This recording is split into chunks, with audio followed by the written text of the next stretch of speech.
আপনি যদি এখনই হুঙ্কার দেন আন্দোলনের তাহলে তো কারোরই কোনো কিছু হবে না। নাচাইতে গেলে কিন্তু নিজের নাচতে হয়, যে নাচায় সে কিন্তু ডাবল সমস্যায় থাকে। বিএনপি কিন্তু তখনই বলেছে এটার মধ্যে কোনো নোট অফ ডিসেন্ট নাই, সো এটা আমরা মানি। যেই জুলাই সনদের উপর ভিত্তি করে হ্যাঁ ভোট না ভোট হলো, হ্যাঁ ভোট জয়যুক্ত হয়েছে, সাধারণ মানুষ বেশিরভাগ মানুষ হ্যাঁ ভোটকে জয়যুক্ত করেছে এবং বিএনপিও নির্বাচনের আগে হ্যাঁ ভোটের পক্ষেই সবাইকে স্বাগত জানিয়েছিল। এখন সংসদ শুরু হওয়ার পর মানুষের প্রত্যাশা ছিল, বিরোধী দল থেকে শুরু করে সবারই হয়তো প্রত্যাশা ছিল, প্রথম অধিবেশনের প্রথম দিনে জুলাই সনদ নিয়ে আলোচনা হবে এবং গঠনমূলক আলোচনা হবে। যেটি হয়নি বলেই কি বিরোধী দল থেকে এ ধরনের অভিযোগগুলো আসছে যে টালবাহানা করছে? দেখেন, এগুলো হলো হাস্যকর প্রশ্ন। হাস্যকর এই কারণে আমি বলছি, প্রথম যে সংসদ অধিবেশন বসে সেটা কিন্তু পরিচিতি পর্ব হতে হতেই সময় শেষ। দ্বিতীয় তারপরে একদিন কি হবে কি হবে না এইসব দুইটা অধিবেশনের দিন গিয়েছে। এখন তারা যে শেপ করেছে, যে ক্যাটাগরি ঢুকিয়ে ফেলেছে ফর্মুলার মধ্যে, সেই ফর্মুলার মধ্যে সবসময় সবকিছু হয় না। একটা অনির্বাচিত সরকার আর নির্বাচিত সরকার, আপনি খেয়াল করেন বিএনপি প্রত্যেকটা ব্যাপারে আর্গুমেন্ট করেছে। এই সংস্কার নিয়ে কথা বলার সময় বলেছে এটা সংস্কার, এটা ধূপে টিকার মতো না, প্রথম দিন থেকেই। তারপরে যখন বিএনপির টার্গেট কি ছিল, একটা ভালো নির্বাচন হয়, দেশের মানুষ যা চায়, অনেক দলেরও টার্গেট তাই থাকা উচিত, বিএনপি তাই মনে করেছে। এখন নির্বাচনের জন্য অন্যান্য দলেরও ছিল, কিন্তু নিজের বুঝটা বুঝে তারপরে।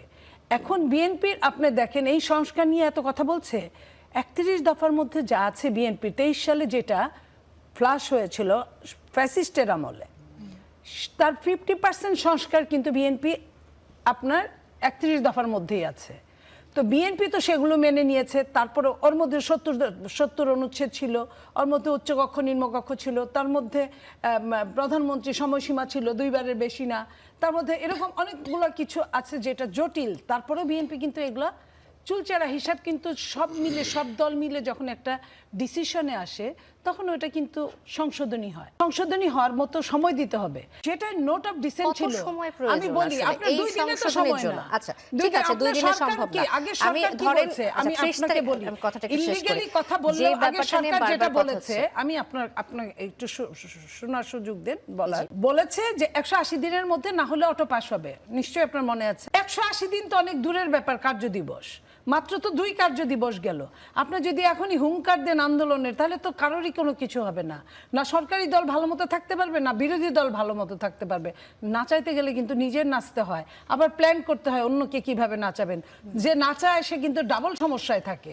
সো এটা অনেক প্রতীক্ষার পর একটা গণতন্ত্র মাত্র সূচনা, অঙ্কুরিত হয়েছে গাছ, এখনো কিন্তু অনেক দূর যেতে বাকি। এই যে নিয়ে যে কথাগুলো বলছেন বিএনপি, তো সেই দিন আমি এই লাইনটা শেষ করি, যখন বিএনপি একরকম সিগনেচার নিল, আপনার আরেক রকম ভাবে সরকার প্রধান তৎকালীন ইন্টারিম যখন ঘোষণা দিল, সেখানে কোনো নোট অফ ডিসেন্ট ছিল না। বিএনপি কিন্তু তখনই বলেছে এটার মধ্যে কোনো নোট অফ ডিসেন্ট নাই, সো এটা আমরা মানি। কিন্তু মানি না বলছে, বলে রেখে দিছে। এটা তো খুব বড় ব্যাপার না। এই গণভোটটা আপনি যত ভাবেই করেন না কেন, সংসদে আপনাকে যেতেই হবে। সংসদে 2/3 মেজরিটি যাদের থাকবে, সেটা যদি জামাতের থাকতো জামাতের প্রতি ডিপেন্ড হতো, সেটা যদি এনসিপির থাকতো এনসিপির প্রতি ডিপেন্ড হতো, এটাই স্বাভাবিক। তো বিএনপি ওইটাই বলছে 2/3 মেজরিটি, এটাই নিয়ম সংসদের। তাইলে সংসদের নিয়ম যদি তাই হয়, তাহলে আপনি আগেই যদি বুঝেন যে আপনার কিছুই হবে না বলে আপনি আশা ছেড়ে দিলেন আর আন্দোলনের ঘোষণা দিলেন, এটা তো ঠিক না।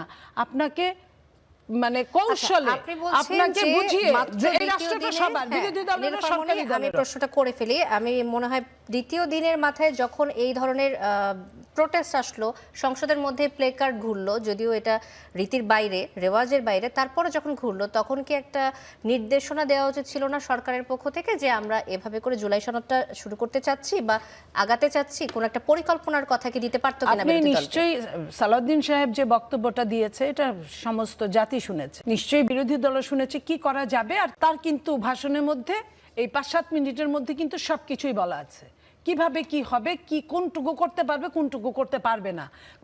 মানে সরকার আছে বলে সরকারের কাছে সমস্ত ক্ষমতার উৎস সরকার তা না, সমস্ত ক্ষমতার উৎস জনগণ। এবং এটার জন্য একটা সংবিধান আছে, সংবিধান এখনো বাতিল হয় নাই।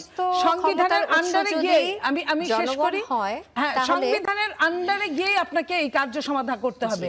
সেটা আপনাকে হয়তো সংশোধনী আনতে হবে। সংশোধনী আনার জন্য 2/3 মেজরিটির দরকার পড়বে।